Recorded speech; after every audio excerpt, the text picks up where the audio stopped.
Hello Gang Green, Joey Grown out here, the Mean Green Machine. I want to talk to you now about fighting.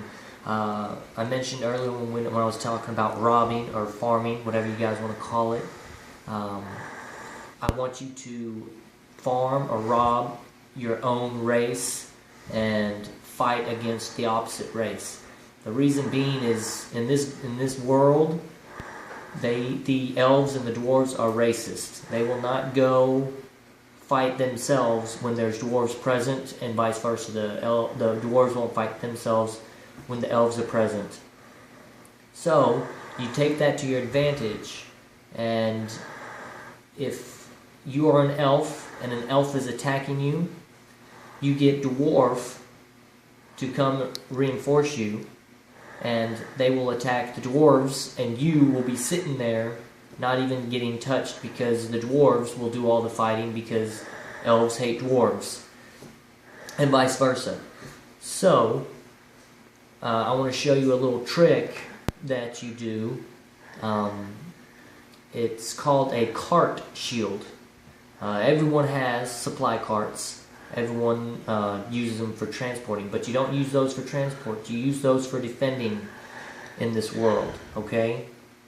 What you do is, if you have a elf attacking an elf, you get someone with a dwarf to send supply carts to you in your embassy. When that happens, the elves will come in and attack, and they will attack the carts first because they hate dwarves. And while they're attacking carts, your elves are in the background just shooting them down and killing them, and vice versa. So that's why I want you guys to farm or rob your own race, because that will get them to come back and fight you, and then when they come back, you open up with a cart shield and kill them all, and you lose absolutely no might whatsoever. If the opposite race is attacking you, don't even bother with it. Close it down. Don't open up. Let them take absolutely nothing. Guys, I've been looking at the reports, and I want to stress, use the bank. Use it. I don't need to be looking at reports and seeing someone losing 200 and some thousand of ore, 200 and some thousand of wood and stone, and 80,000 of gold. There is no reason for that when you have a bank that will hold it and give it to you whenever you need it. Use the bank. That is what it's there for, so we don't lose any res. We just lost all that res, and we can never get it back. If we put it in the bank, you'll get it back, okay? Use the bank. We're going to have a bank always protected, so you will never lose any res if you use it. If you're just letting it sit there, it's going to be taken. Someone's going to attack you and take it. Use the bank, okay? I have a demonstration. I had Mighty Mouse attack myself. He's a dwarf. I'm an elf. And then I had Mighty Mouse attack Blink. They're both dwarves, and I reinforced with carts. We'll take a look at the report, and I'll show you exactly what it looks like. Okay, here we go.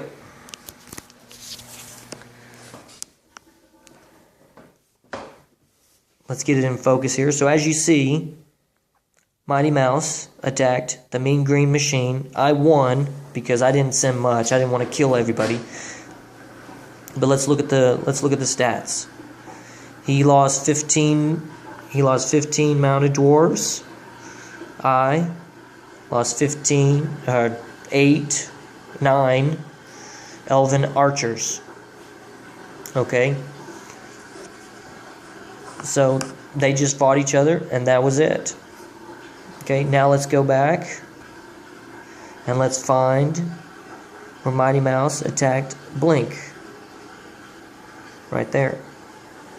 As you see, he lost 15. Look at Blink, the winner. He lost absolutely nothing. I'll show you. I reinforced him with elf carts. He lost 15 dwarves. Blink lost absolutely nothing. And we only lost 8 carts. Now carts, you lose the carts, but the carts are 0 might. So they would have gotten 0 might worth of TKs, while we get 15.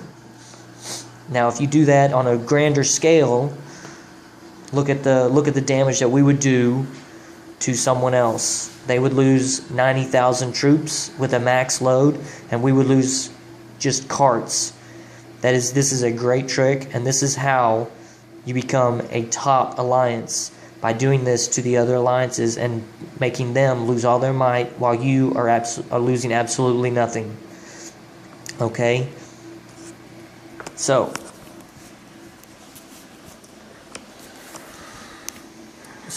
with this, there's several things I want to clarify.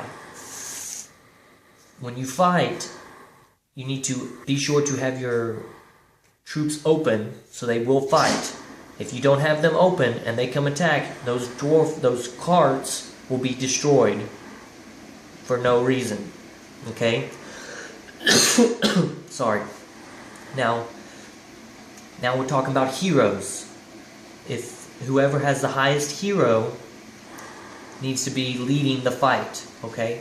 If you have a 100 hero and the guy that's reinforcing you has a 15 level hero, you want to put your hero in training, and that hero will lead the fight. If you only have a 15 level hero and I reinforce you with my 200 level hero, I need to be the first person in the embassy. If anything else comes, I need to be the first person. The first person in the embassy leads the attack, leads the fight, if there is no hero in training. Okay? So, first things first, if you're going to fight, make sure you're reinforced with the opposite race carts. Make sure your troops are open so you don't kill the carts for no reason. And the highest level hero is leading the fight. Okay? When you saw on the report, if you look through training, they have, let's say, the mounted dwarf is strong versus the ranged troop, then archers, and it's weak versus the foot soldier. Okay? The foot soldier is strong versus the horse riders, and it's weak versus the ranged. The range is strong versus the foot, but weak versus horse. It's a big paper, rock, scissors deal. Okay? When you attack somebody, you're going to be attacking the opposite race. You get that advantage. You get to attack the person. Let's say you're going with a horse, a mounted dwarf, or a mounted elf. You get to attack, and you will attack the archers because you are strong against them. You get to choose that advantage. Alright? So when you're attacking, be sure to attack with something that, if you scout them and they have a lot of something, you be sure to attack with a lot of whatever counteracts that. Okay? Just remember the pattern of the horse to range to foot to horse. Just remember that pattern. So you can counteract that. Same thing goes on defending. If someone's attacking your farming city and you don't have any troops in your farm city, if you have 2 cities, you want to reinforce your city with whatever their attack, the strong suit against their attack. So remember the trifecta, the paper, rock, scissors thing. Remember the rules for farming. Farm your own, fight against the opposite, and you will do just fine. I'll come back here in a little bit and talk to you about the setup for second cities. I think everyone needs to go out, spend $20 on this thing, and get a second city. That will boost your troop making and everything by 2, because you get to do it twice as fast. So thank you for watching. I hope you learned a lot, and I hope you get to kill a lot of people and lose absolutely no might. That's my goal. We keep growing in might while everyone else drops off the face of the world. Alright guys, I'll see you later, gang.